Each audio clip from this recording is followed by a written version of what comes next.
हर हर महादेव। तंत्र में शक्ति को कभी अकेला नहीं बुलाया जाता, क्योंकि क्योंकि अकेली शक्ति साधक को उठा भी सकती है और जला भी सकती है। इसलिए शास्त्र फुसफुसा कर कहता है दोस्तों कि महाविद्या के पीछे भैरव होता है। महाविद्या वह अग्नि है जो साधक को तोड़ती है, और भैरव वह मौन है जो उसे संभालते हैं। बिना भैरव कृपा काली डर बन जाती है, तारा भ्रम बन जाती है, षोडशी आसक्ति और छिन्न मस्ता उन्माद। आज हम इस वीडियो के द्वारा जानेंगे कि कैसे 10 महाविद्या और अष्ट भैरव मिलकर एक ऐसा मंडल बनाते हैं जहां साधक बाहर नहीं घूमता, उसका अहम घुमाया जाता है, उसका अहंकार। यह विषय भक्ति का नहीं है दोस्तों, यह मृत्यु बोध का विषय। अगर आप केवल जानकारी चाहते हैं तो इस वीडियो से यहीं से लौट जाइए, लेकिन अगर आप साधक हैं तो भैरव की आज्ञा से यह द्वार आप लोगों के लिए खुला। दोस्तों, आज मैं तुम्हें शक्ति की कोई कथा सुनाने नहीं आया। आज मैं तुम्हें संभालने वाले की पहचान कराने कि शक्तियों को कौन संभालता। क्योंकि जिसने केवल महाविद्या को पुकारा और भैरव को नहीं जाना, वह साधक नहीं रहा, वह टूट गया, वह बिखर गया या डर कर भाग गया। 10 महाविद्या, 10वीं महाविद्या दोस्तों, शक्ति के 10 द्वार हैं। हम द्वार मामूली नहीं, लेकिन उन द्वारों पर खड़े हैं अष्ट भैरव। और भैरव पूछते हैं, तू शक्ति चाहता है या पहले मरने का साहस रखता है? अब आज का विषय है, यह वीडियो का विषय है 10 महाविद्या और अष्ट भैरव साधक की पूर्ण परिक्रमा और उनका संबंध। यह प्रवचन, यह वीडियो भक्तों के लिए नहीं, यह उनके लिए जो कहते हैं कि हे भैरव, अगर शक्ति मुझे तोड़ेगी तो पहले तू मुझे थाम लेगा। तांत्रिक सत्य यह है दोस्तों कि तंत्र का पहला और अंतिम सूत्र है, शक्ति कभी अकेले नहीं उतरती, उसके पीछे भैरव खड़ा होता है। महाविद्या अगर ऊर्जा है तो भैरव उस ऊर्जा का अनुशासन, दिशा और सीमा। अगर केवल शक्ति जाग जाए और भैरव ना हो तो वह शक्ति उन्माद, भय, पागलपन और विनाश बन जाती है। इसलिए शैव तांत्रिक दृष्टि से तंत्र कहता है, महाविद्या बिना भैरव साधक के लिए मृत्यु के बराबर होता है। भैरव कौन है? भैरव कौन है उसकी कोई साधारण परिभाषा नहीं है दोस्तों, यह गूढ़ परिभाषा मैं आपको बता रहा हूं कि भैरव कोई उग्र देवता नहीं है। भूल जाइए आप। लोग भड़काते हैं, लोग बताते हैं, लेकिन मैं कहता हूं भैरव उग्र देवता नहीं है। भैरव जो हैं वह काल के नियंत्रक हैं, सीमा, बाउंड्री हैं, आपके संयम हैं, साधक की रक्षा के कवच हैं, और सबसे गूढ़ रहस्य अहम का वध करता है, अहंकार को काटने वाले हैं। जहां महाविद्या की आप साधना करेंगे तो महाविद्या की साधना साधक को तोड़ती है, और वही भैरव साधक को संभालता है। 10 महाविद्याएं, 10 भैरव गुप्त। शास्त्र में सीधे नहीं लिखा है दोस्तों, शास्त्र इसे सीधे नहीं बताएगा आपको, लेकिन तंत्र सार, रुद्र यामल तंत्र और भैरव आगम में इसके संकेत मिलते हैं कि हर महाविद्या के पीछे एक विशेष भैरव रूप सक्रिय रहता है। मां महाकाली के साथ काल भैरव। जहां मां काली काल की शक्ति है, वहीं भैरव काल के स्वामी है दोस्तों, यह रहस्य है। बिना काल भैरव कृपा, काली की साधना अगर आप करते हैं तो उससे डर, रक्त उन्माद में बदल जाती है वह साधना। इसीलिए काली मंदिर के द्वार पर भैरव होते हैं। मां तारा, तारक भैरव, तारा तारने वाली है, लेकिन वहां रास्ता दिखाने वाले हैं भैरव। तारा की वाणी जब ही शुद्ध होती है जब भैरव साधक की वाणी को बांधते। और त्रिपुर सुंदरी, षोडश भैरव, सौंदर्य सबसे खतरनाक शक्ति कहा गया है त्रिपुर सौंदर्य को, सौंदर्य की शक्ति। और अहंकार यही सबसे पहले जन्म लेता है। और बिना भैरव षोडशी साधना अगर आप करते हैं तो वशीकरण और काम की आसक्ति बन जाती है। और भैरव जी यहाँ संयम। मां भुवनेश्वरी, भुवन भैरव, जो ब्रह्मांड रचती है वही ब्रह्मांड भी निगल सकती है। भैरव यहां मर्यादा है ताकि साधक ईश्वर भाव में न फंस जाए। त्रिपुर भैरवी स्वयं भैरवात्मिका भैरव की शक्ति है। यहाँ देवी और भैरव में कोई भेद नहीं रहता। त्रिपुर भैरवी में भैरवी भैरव की शक्ति और भैरव भैरवी का आधार। और यह जोड़ी दोस्तों सबसे उग्र कहा गया, त्रिपुर भैरवी और भैरव का। और मां छिन्नमस्ता उग्रतम भैरव।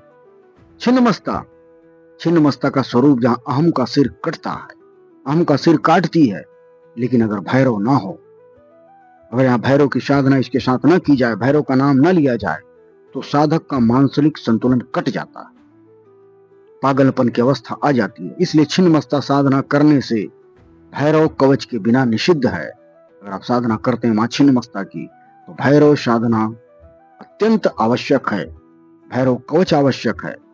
मां धूमावती मां के साथ है शमशान भैरव। धूमावती मां जहां शून्यता है, विरक्ति है, यह अवस्था अवसाद बन जाती है, पागलपन बन जाती है। और यहां भैरव जी साधक को पागल होने से बचाता है। धूमावती मां शून्यता दे देती है, विरक्ति दे देती है, और धीरे धीरे यह विरक्ति, यह शून्यता साधकों के लिए अवसाद बन जाती है। और भैरव यहां साधक को हर प्रकार से संभालते हुए सिद्धि को प्रदान करता है। बगलामुखी स्तंभन भैरव, वाणी को रोकना, शत्रु को बांधना, हर प्रकार की खतरनाक शक्तियों को रोकना, यह शक्ति खतरनाक है। और इसे बिना भैरव अगर करने तो यह साधना कर्म बंधन बन जाती है। कर्म बंधन में साधक फंस जाता है। मातंगी उच्चिष्ट भैरव, मातंगी अपवित्र में प्रवेश कराती है, अपवित्रता में। और भैरव यहां साधक को अहम से बचाते हैं ताकि वह स्वयं को श्रेष्ठ न समझे, और साधकों जो स्वयं को श्रेष्ठ समझा वह नष्ट हुआ। और मां कमला सौम्य भैरव, यह अंतिम परीक्षा है दोस्तों मां कमला की। पूरी साधना कर लेने के बाद मां कमला धन, वैभव, सम्मान सभी प्रदान करती है। यही सबसे ज्यादा साधक गिरते हैं और फंस जाते हैं। भैरव यहां वैराग्य की दृष्टि देते हैं, वैराग्य की दृष्टि, लोभ मोह सब नष्ट कर देते हैं। और दोस्तों लोग सोचते होंगे कि क्यों बिना भैरव कृपा महाविद्या जागृत नहीं होती। मैं आप लोगों को बताता हूं।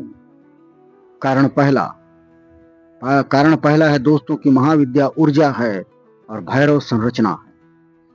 और दूसरा कारण है महाविद्या नारी तत्व है और भैरव पुरुष तत्व नहीं, चेतना तत्व है। चेतना तत्व पुरुष तत्व नहीं है, वह चेतना का तत्व है। और कारण तीसरा, भैरव साधक को कहते हैं पहले मर फिर शक्ति ले। पहले अपने आप को मारना पड़ता है, फिर जाकर के वहां से शक्ति प्राप्त होती है। महाविद्या साधक को शक्ति देती है। दोस्तों महाविद्या जो मां है, करुणामयी है, दयामयी है, वह साधक को शक्ति दे देती है। और भैरव जो है साधक को उस शक्ति के लिए पात्र बनाते हैं। इसलिए हमारे काशी में कहा जाता है बिना काल भैरव की आज्ञा काशी में भी शिव नहीं मिलते। तो फिर महाविद्या कैसे मिलेंगी? महाविद्या मां है, भैरव पिता नहीं, भैरव मृत्यु है। और जो साधक मृत्यु से नहीं डरा वही शक्ति का अधिकारी बना है।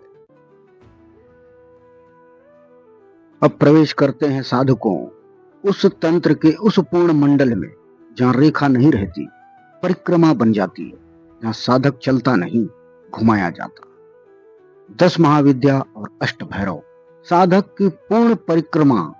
परिक्रमा क्या है? परिक्रमा शब्द से आप लोगों को लग रहा होगा कि सामान्य दृष्टि में आप लोगों को कि मंदिर की चारों ओर घूमना, लेकिन इसका तांत्रिक अर्थ है दोस्तों, परिक्रमा माने अपने अहंकार के, अपने अहम के चारों ओर मृत्यु का चक्र। इसे गहराई से समझेंगे अगर आप साधक हैं तो, कि जब तक साधक जो है दोस्तों अपने मैं के केंद्र से बाहर नहीं, तब तक कोई महाविद्या जागृत नहीं होती।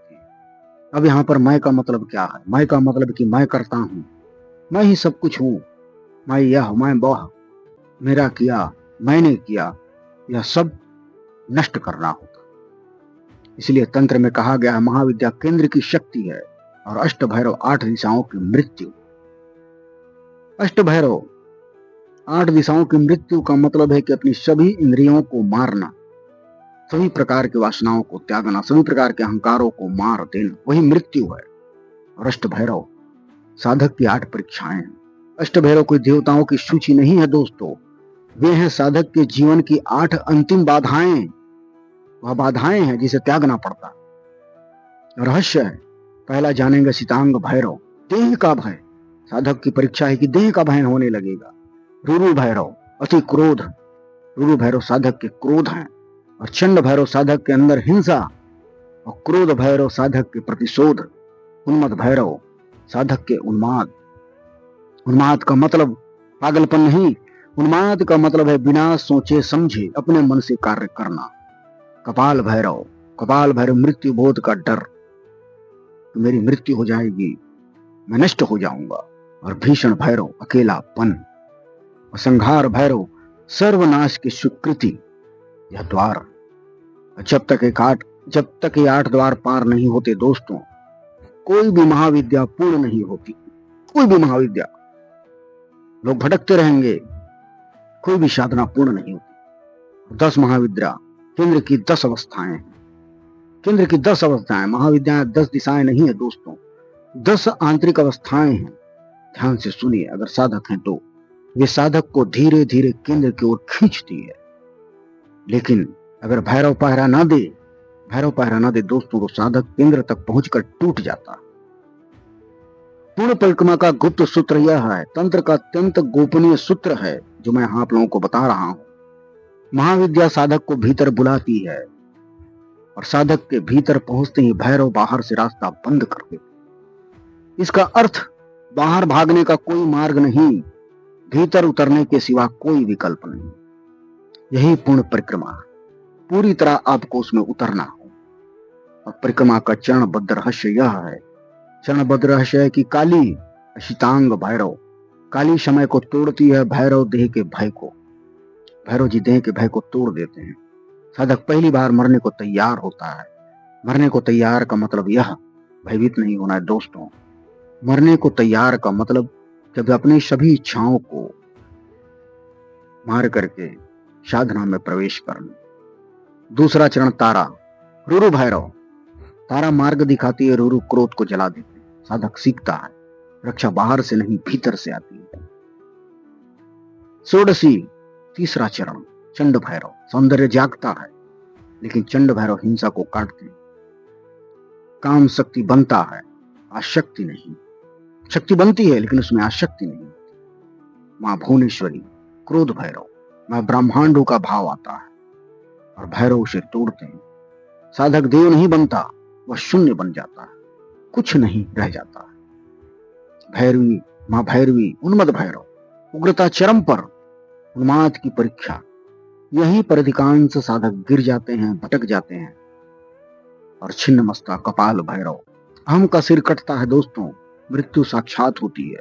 साधक पहली बार अपने न होने को स्वीकारता है कि मैं कुछ भी नहीं हूं, यह स्वीकारता है। धूमावती भीषण भैरव, शून्यता, अकेलापन, अंधकार। भैरव यहां पागलपन से बचाते हैं। बगलामुखी संहार भैरव, वाणी रुकती है और कर्म समाप्त होते हैं। यह साधक का मौन है, साधक मौन हो जाता है। साधनाएं अंतर्मन होने लगती हैं, सिद्धियां प्राप्त होने लगती हैं। मां मातंगी के यहां सभी भैरव, अपवित्र में प्रवेश, कोई भेद नहीं बसता। पवित्र अपवित्र, अच्छा बुरा सब समाप्त हो जाता है। और मां कमला, भैरव की मौन की कृपा, धन वैभव सभी देंगे लेकिन आसक्ति नहीं। साधक संसार में रहकर भी बंधन से मुक्त हो जाता है। और इस पूर्ण परिक्रमा का फल यह है दोस्तों, क्या सिद्धि नहीं है, यह चमत्कार नहीं है, यह है जीवित रहते मृत्यु से मुक्त होना। जो महाविद्या को मां को समझे वह भक्त है। जो भैरव से डरा हुआ ज्ञानी है, जो भैरव के हाथ अपना जीवन दे दे वही साधक है। महाविद्या केंद्र है, भैरव परिक्रमा है। जब तक दोनों साथ नहीं है दोस्तों, साधना अधूरी है। अगर आप साधना के पथ पे हैं, साधना कर रहे हैं, तो भैरव को जरूर स्थान दें और सिद्धि प्राप्त करें। भगवान आपकी मनोकामना मां जगदम्बे परिपूर्ण करे, यही कामना के साथ हर हर महादेव। वीडियो अच्छी लगी हो तो कमेंट कीजिए, कोई समस्या हो तो वीडियो में कमेंट करके मार्गदर्शन प्राप्त करें। हर हर महादेव। फिर मिलते हैं अगले रहस्यमय वीडियो के साथ।